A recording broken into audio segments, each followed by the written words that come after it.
TGT की तैयारी करने वाले सभी मित्रों को हमारा नमस्कार। टीजीटी साइंस एक ऐसा पद जो मात्र पीजीटी से एक स्टेप नीचे होता है, लेकिन इंपॉर्टेंट तो है ही।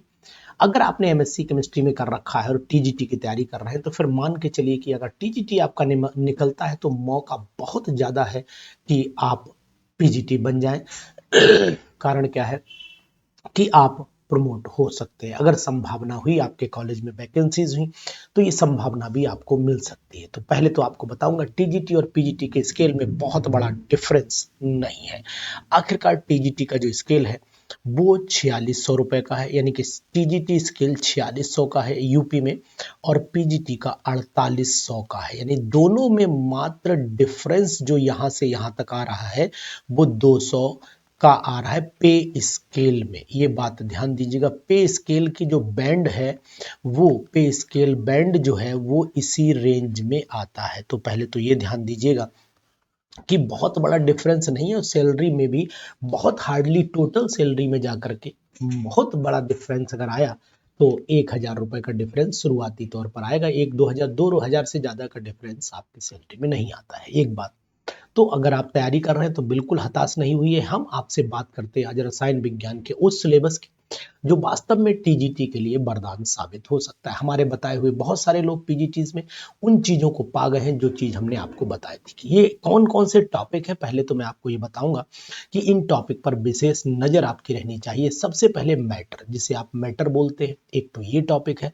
दूसरा आपका रासायनिक संयोग के नियम, यानी कि जो ये टॉपिक है, ये टॉपिक रासायनिक संयोग के नियम का मतलब है कि लॉ ऑफ केमिकल कॉम्बिनेशन। पदार्थ की संरचना की बात करते हैं, यानी एटॉमिक स्ट्रक्चर की बात करते हैं। ये सब चीजें, तीनों टॉपिक एटॉमिक स्ट्रक्चर से मैच कर रहे हैं तो इनको एटॉमिक स्ट्रक्चर में ही कंसीडर करेंगे।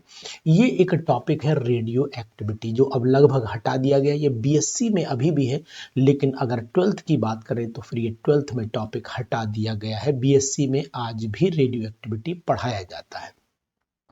दूसरी चीज आप ध्यान दीजिए, रासायनिक आबंध का मतलब है केमिकल बॉन्डिंग। ये आप ट्वेल्थ में भी देखते हैं, 11th में भी देखते हैं और बीएससी तक ये टॉपिक चलता है। और उसके बाद हो जाता है रासायनिक अभिक्रियाएं, जो बहुत ही इंपॉर्टेंट है। और फिर वैद्युत रासायनिक सेल, एंड देन ये हमारा पीरियोडिक टेबल वाला, यानी तत्वों का वर्गीकरण, ये चैप्टर है। और उसके बाद हमारे मात्र ये टॉपिक बचते हैं जो बहुत इंपॉर्टेंट है, ऑर्गेनिक केमिस्ट्री और आइसोमेरिज्म और उसके बाद इन कंपाउंड की डिटेल। तो मैं चाहता हूं इनके बारे में मैं आपसे डिटेल से बात करूं धीरे धीरे, और आपको क्या समझना है इसकी भी हम आपको जानकारी देते हैं।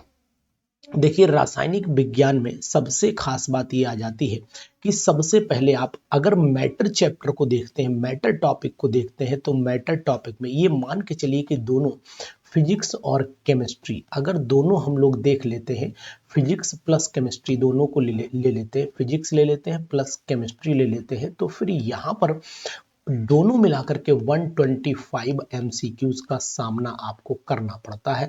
और 125 में 50% फिजिक्स रहती है और देन 50% केमिस्ट्री रहती है। तो इनके क्वेश्चंस भी मैं अभी आपको करके दिखाऊंगा अगले पेपर में, लेकिन उससे पहले जाने कि मैटर के लिए इंपॉर्टेंट क्या है। देखिए, मैटर के लिए कौन कौन से इंपॉर्टेंट है। मैटर में केवल मेटल्स और नॉन मेटल्स टॉपिक जो है वो बहुत इंपॉर्टेंट है और इसको आपको पढ़ना चाहिए। मेटल्स नॉन मेटल्स में एग्जाम्पल्स बहुत इंपॉर्टेंट है, एग्जाम्पल आ सकते हैं एग्जाम में, इसको भी विशेष तौर से ध्यान दीजिएगा। रासायनिक संयोग के नियम में डेफिनेशन डायरेक्ट पूछ लेते हैं और उस डेफिनेशन पर यह पूछते हैं कि बताओ वो नियम है कौन सा। यानी नियम के बारे में गेलुसेक लॉ पूछ लिया, कोई भी लॉ पूछ लिया, इन सभी लॉ पर ये जरूरी पूछा जाता है कि भैया बताइए ये लॉ आखिरकार है कौन सा। तो इस बात का आप विशेष ध्यान दीजिएगा जो बहुत ही इंपॉर्टेंट है। डाल्टन का सिद्धांत के मेन पॉइंट लिख करके ट्रू फॉल्स पूछा जा सकता है, तो ट्रू फॉल्स पर विशेष तौर से ध्यान दीजिएगा, है ना। उसके बाद उनकी प्रॉपर्टीज पर भी ट्रू फॉल्स बनाया जा सकता है, ये बात बहुत दिमाग में डाल लीजिएगा।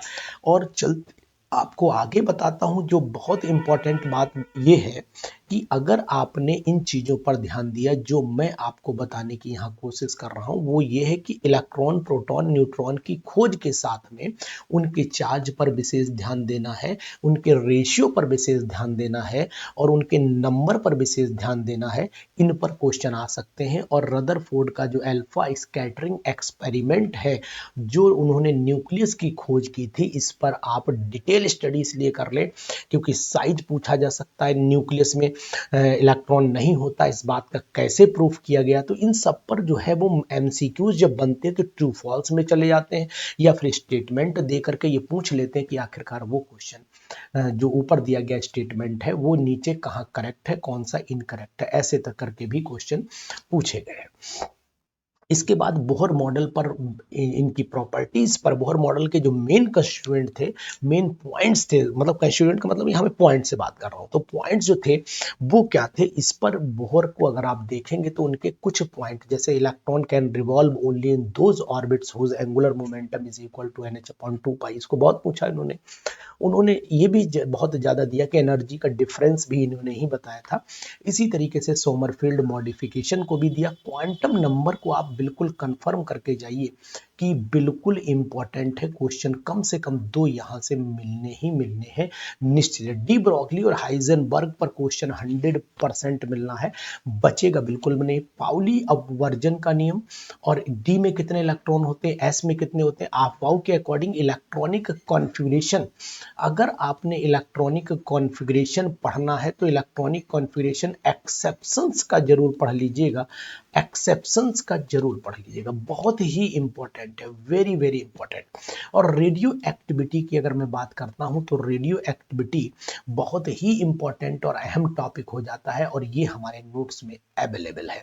ये सभी नोट्स आप तभी हमसे लीजिए जब फिजिक्स आप अपना अरेंज कर लीजिए, फिजिक्स की व्यवस्था कर लीजिए, तो मैं आपको ये सभी नोट्स अवेलेबल करा दूंगा।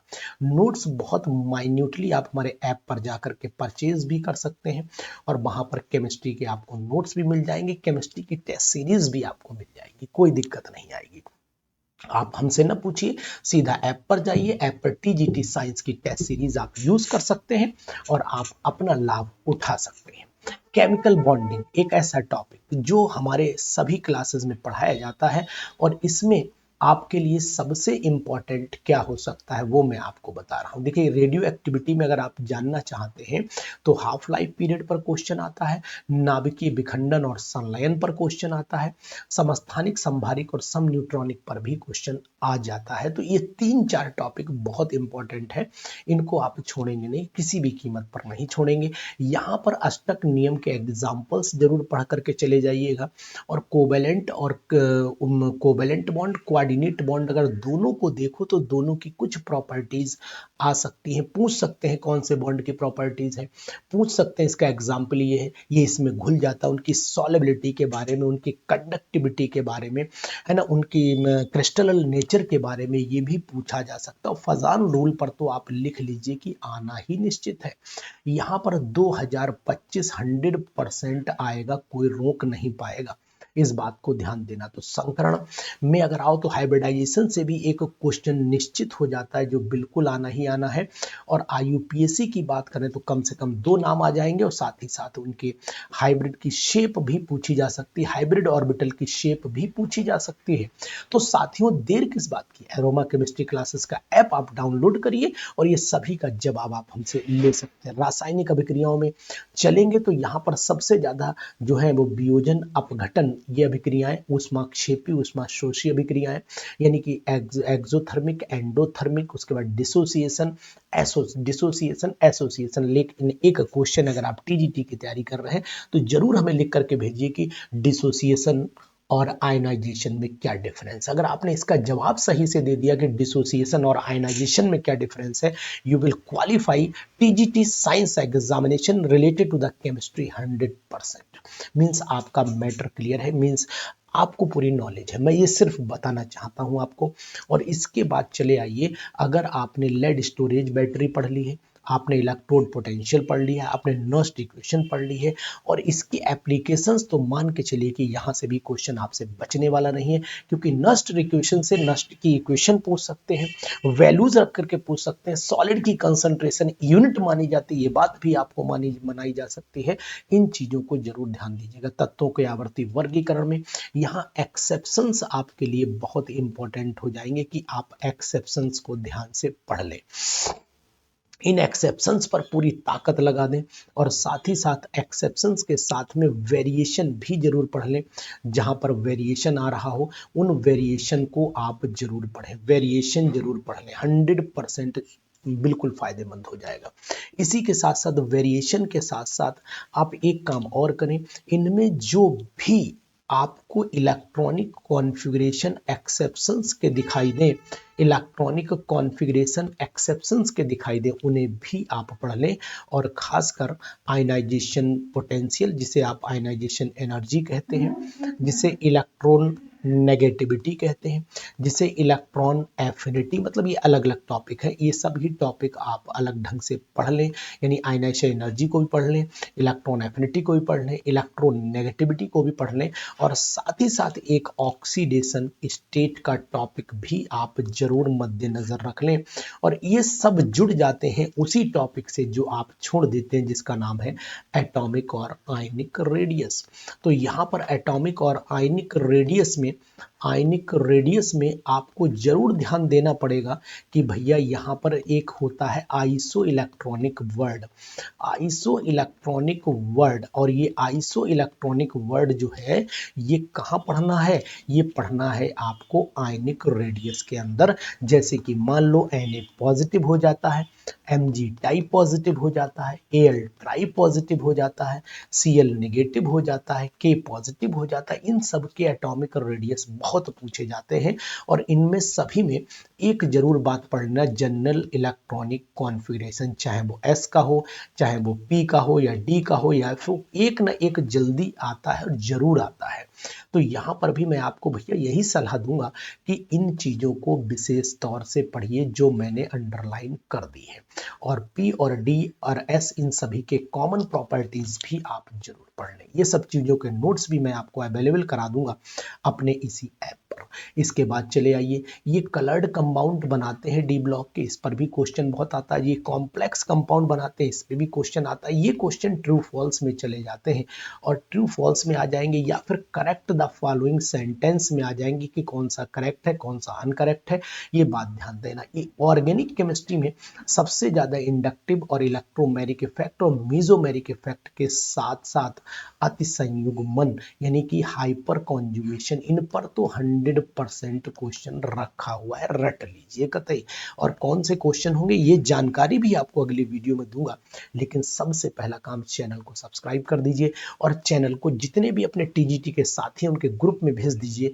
अगर आपने ये मेरी मदद की तो मैं आपको ये नोट्स भी अवेलेबल कराऊंगा, और बड़ा सिंपल तरीके से कराऊंगा, ये भी जान लीजिएगा।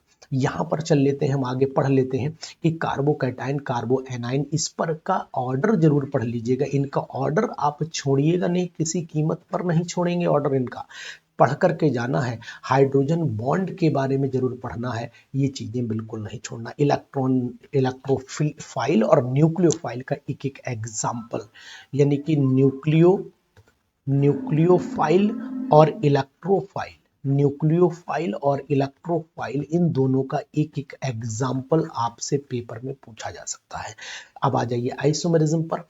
आइसोमेरिज्म में सबसे ज्यादा त्रिविम समावयवता पर क्वेश्चन पूछ सकते हैं, और एग्जाम्पल्स हर किसी के एक एक आपको आने चाहिए, एग्जाम्पल्स में कोई समझौता नहीं।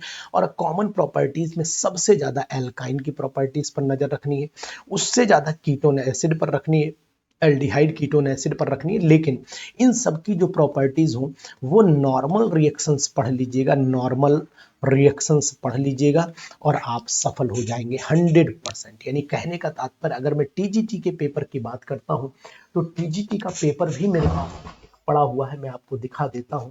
टीजीटी का पेपर भी मैं आपको दिखाता हूँ। यहाँ सब चीज़ें रखी हैं, ऐसा नहीं है कि मैं आपको, मेरे पास जितना भी मैटर मिलेगा वो up to the mark matter होता है। यहाँ पर मैटर बिल्कुल परफेक्टली मैच्ड मैटर दिखाया जाता है। देखिए मैं आपको दिखाता हूँ, टीजीटी का मेरे पास पेपर एक रखा हुआ है, ज़्यादा नहीं, मेरे पास इस समय एक पेपर है और मैं आपको उसका इंडिकेशन भी दे देता हूँ। देखिए टीजीटी का पेपर आपको दिखाता हूँ, बहुत ही जबरदस्त टीजीटी ये निकल करके आया। ये टीजीटी पेपर है हमारे पास में, और टीजीटी देखो लिखा हुआ विज्ञान, देख लीजिए आप, अच्छे से देख लीजिए इसको, लिखा हुआ इसमें 125 क्वेश्चन है। 125 क्वेश्चन में अगर आप नोट कर पा रहे हैं तो देखो केमिस्ट्री दे रखा है, यहाँ पर सिंपल आप देख रहे हैं केमिस्ट्री दे रखा है, बहुत बेटर केमिस्ट्री दिया हुआ है।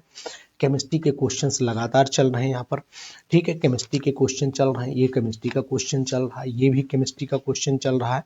अब इसके बाद यहाँ से यानी कि 35 क्वेश्चन जो हैं वो केमिस्ट्री के दिए हुए हैं। When so bubble discharge it does not undergo, ठीक है, ये हो गए 36, यानी कि 36 क्वेश्चन जो है वो 35 क्वेश्चन आपके केमिस्ट्री के दे दिए गए। उसके बाद फिजिक्स शुरू हो गई, इसके अंदर फिजिक्स चल रही है, लगातार फिजिक्स चल रही है। इसमें रेडियो एक्टिविटी तो फिजिक्स में वैसे ही आ जाती है, हम भी बता देंगे, दोनों एक पंथ दो काज हो जाएंगे। और इसके बाद 35 के बाद फिर रिपीट कर गई है केमिस्ट्री 61 से, और 61 से केमिस्ट्री फिर चली है, और 61 से लेकर के केमिस्ट्री चल रही है, अभी चल ही रही है। और ये 61 से लेकर के केमिस्ट्री आई है आपकी 90 नहीं है, 100, ये भी सही, ये भी केमिस्ट्री में ही है, ये भी केमिस्ट्री में नहीं, बिल्कुल सही है, यानी कि ये आई है 97 98 तक। तो अगर मैं कहूँ the neutron was discovered, chemistry में है।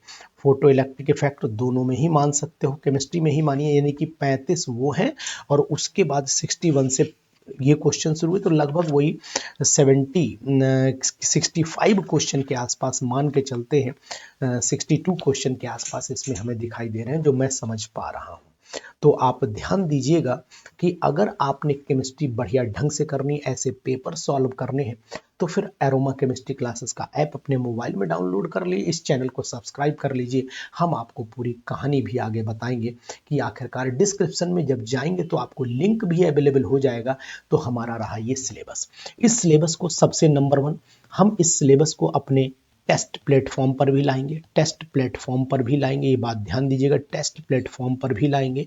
नंबर 1, ये रिकॉर्डेड फॉर्म में रहेगा, रिकॉर्डेड फॉर्म में रहेगा। पहली बात तो आपको ये बता देते हैं। दूसरी बात ये बता देते हैं, ये चैप्टर वाइज रिकॉर्डेड रहेगा, इनके चैप्टर्स रिकॉर्ड कर दिए गए हैं, चैप्टर वाइज रिकॉर्डेड रहेगा, एक बात। दूसरी बात ये है, इनकी पीडीएफ भी लगी रहेंगी चैप्टर वाइज। तीसरी बात है, इसमें टेस्ट सीरीज भी लगाएंगे। टेस्ट सीरीज के अंदर हम आपको फिजिक्स और केमिस्ट्री दोनों देंगे, यानी टेस्ट सीरीज मतलब एमसीक्यूज आपको केवल टेस्ट में ही देंगे, पीडीएफ नहीं होगी फिजिक्स की। फिर रिमाइंड आप डाल लीजिए, only chemistry and physics in the test series MCQ, not in the PDF form. इस बात का जरूर ध्यान रखें, पीडीएफ जो मिलेंगी वो केवल केमिस्ट्री की ही होंगी, एक बात, और पीडीएफ ऐप में ही डाउनलोड होंगी और ऐप से ही चलेगी। जब तक ऐप रहेगा पीडीएफ आपके पास रहेंगी। तीसरी बात यह है कि हम आपको मॉक टेस्ट भी देंगे। मॉक टेस्ट हम आपको जो है वो कम से कम 8 से 10 मॉक टेस्ट हम आपको अवेलेबल कराएंगे। इन मॉक टेस्ट के अंदर 5 मॉक टेस्ट ऐसे होंगे जिनके अंदर केवल केमिस्ट्री ही होगी, रिमेनिंग 3 से 4 ऐसे हो सकते हैं जिनके अंदर फिजिक्स और केमिस्ट्री दोनों होगी। तो ये चीज़ें हम आपको अवेलेबल कराएंगे अपने ऐप पर, और ऐप में जाकर के आप उसे डाउनलोड कर सकते हैं। लिंक मैं आपको डिस्क्रिप्शन में दूंगा, उस पर काम चल रहा है, जल्दीबाजी बिल्कुल नहीं कीजिएगा, मात्र 15 दिन के अंदर ये काम भी हमारा पूरा हो जाएगा। तो ये बिल्कुल तैयार करिए, बढ़िया ढंग से तैयार करिए, चैनल को सपोर्ट करिए, क्योंकि ये हमारा केमिस्ट्री का मास्टर दोनों पर काम कर रहा है, चाहे वो टीजीटी एग्जाम हो या पीजीटी एग्जाम। तो फिर देरी किस बात की, चैनल को सब्सक्राइब कर लिए, टीजीटी के दोस्तों में बांट दीजिए, कसम भगवान की तैयारी मैं करा दूंगा, किसी कोचिंग में जाने की कोई जरूरत आपको नहीं पड़ेगी। Thank you, bye bye.